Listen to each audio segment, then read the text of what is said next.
I was the one on the wire to bring the rocket over on cue.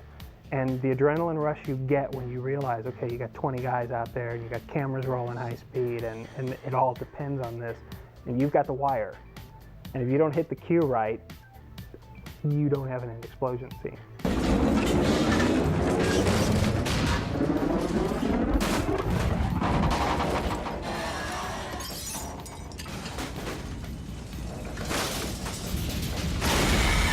Watch this. This is new. Watch this.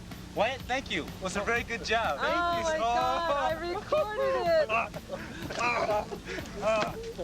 it. Whereas Steve and I had a long history of watching Hong Kong films, most of the sound team did not. So there was a lack of differentiation between blocks and punches and some of the things that it was so overwhelming. There were so many of them that what Steve and I ended up doing one day as we came back into the studio, since he and I had years of experience watching this, we actually cut some of them ourselves. We went in and folded blocks and punches, and we were smacking each other around in one of the vocal booths until we were both red, hitting each other in the stomach, and arm slaps, and just trying to get really good sounds for all the fights.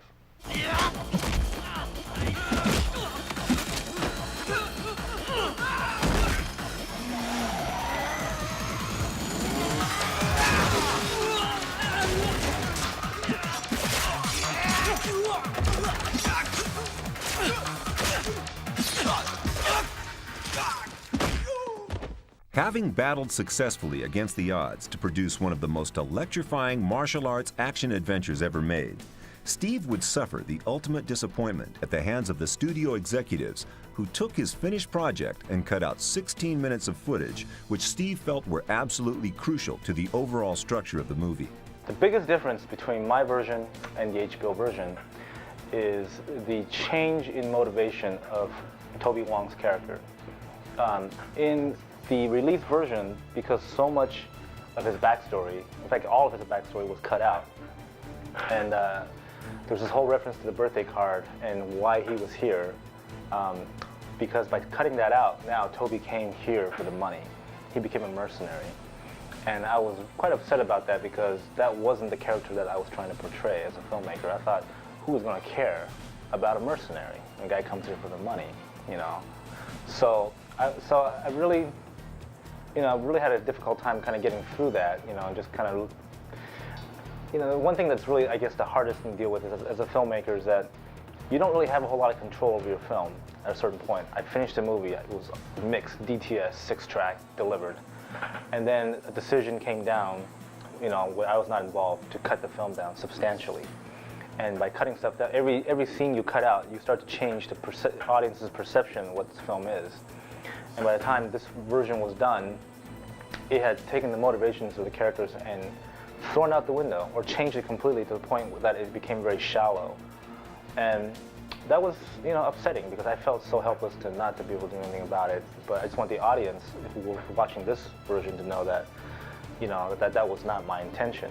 That as a filmmaker, it's my job to make characters, to create characters that they like.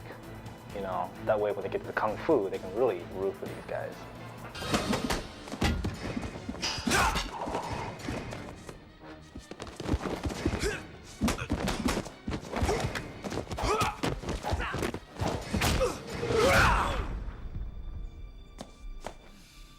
This was one of the few cases I can think of where more was better, because the characters were more fleshed out, the story was more fleshed out, the action was, everything about the film was so much more fleshed out in the early versions that Steve had done. And there were a lot of people looking at it just in terms of length, running time, gotta get it down, gotta get it down. And this is one of those few films where, no, don't get it down. The longer it is, the better.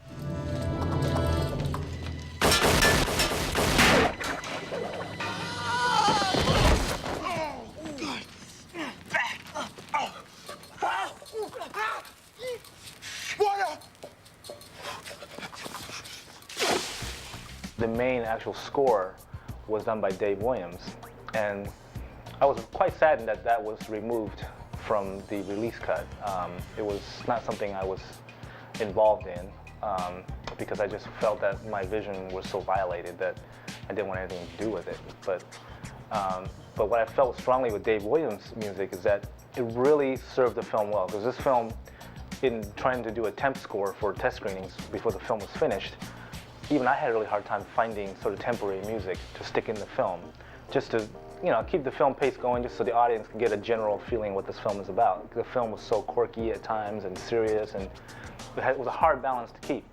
And that's what I felt was strongly about Dave Williams' score, is that he was able to sustain, and he was able to balance the quirkiness with the action and put the heart in the areas that I really felt needed it.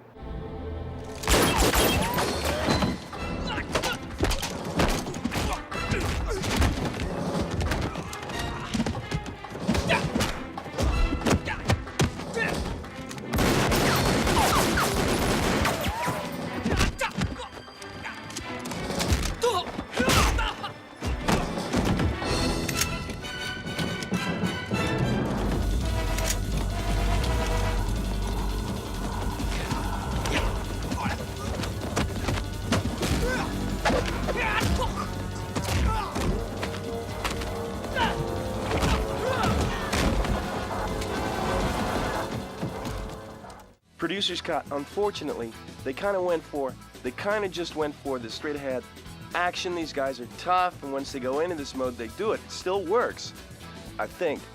But the director's cut is the whole thing.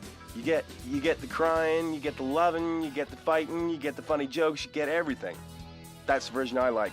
Despite the difficulties involved with the shoot and subsequent distribution of the movie, everyone involved with the Drive project is proud of their achievements. The ultimate tribute to the movie and their skill as filmmakers is the incredible reaction it generates with cinema audiences, no matter where it is screened around the world. We took it to Japan, to the Yuri Film Festival, Japan's second biggest film festival. Went there, the Japanese audience went wild. I've seen films with Japanese audience. They're quiet, they're really respectful and nice, and then when the film's finished, then they'll clap. This movie, they were jumping and screaming and laughing, and I was just amazed at this. And it won the Critics Award there.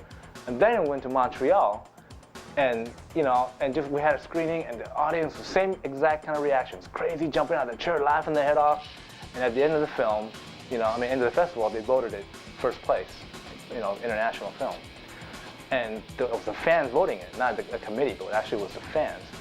And that really meant a lot to me. When I've seen my work in other movies, when it comes to the fight scene, in my mind I'll start picking it apart. Oh, that was a bad angle for this, or I should have done this or that. And when I went to Drive and saw the screening of it, oh man, I was so happy.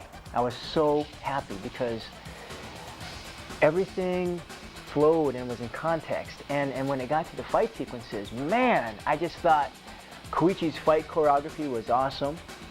Steve shot it so well. I mean, he just captured the movement and the moment, not just in the action, but in the emotion.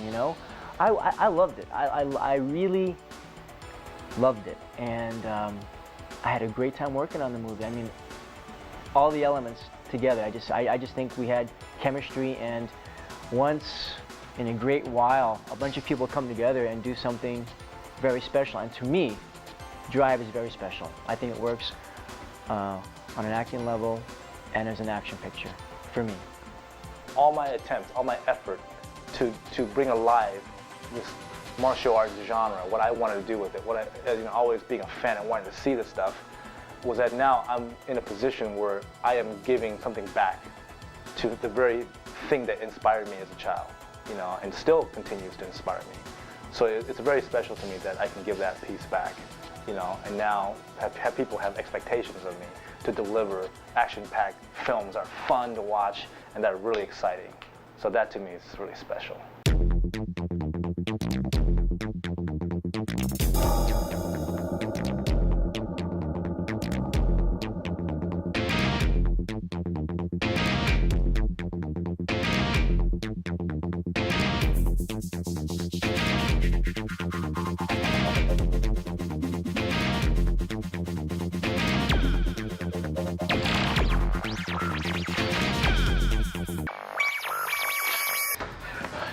You guys okay? We're doing our thing, man.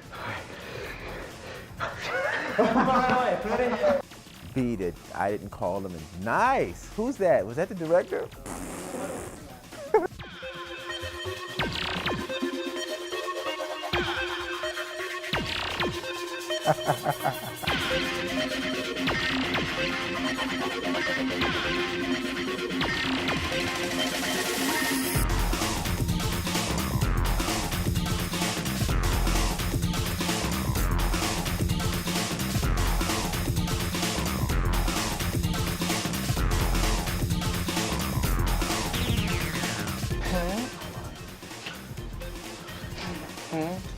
In that little bit, you can see it. What is he doing?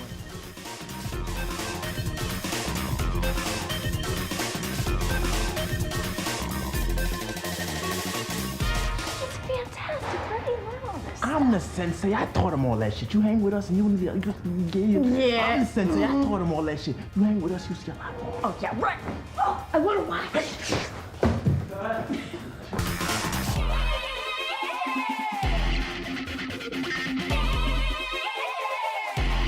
See how he is?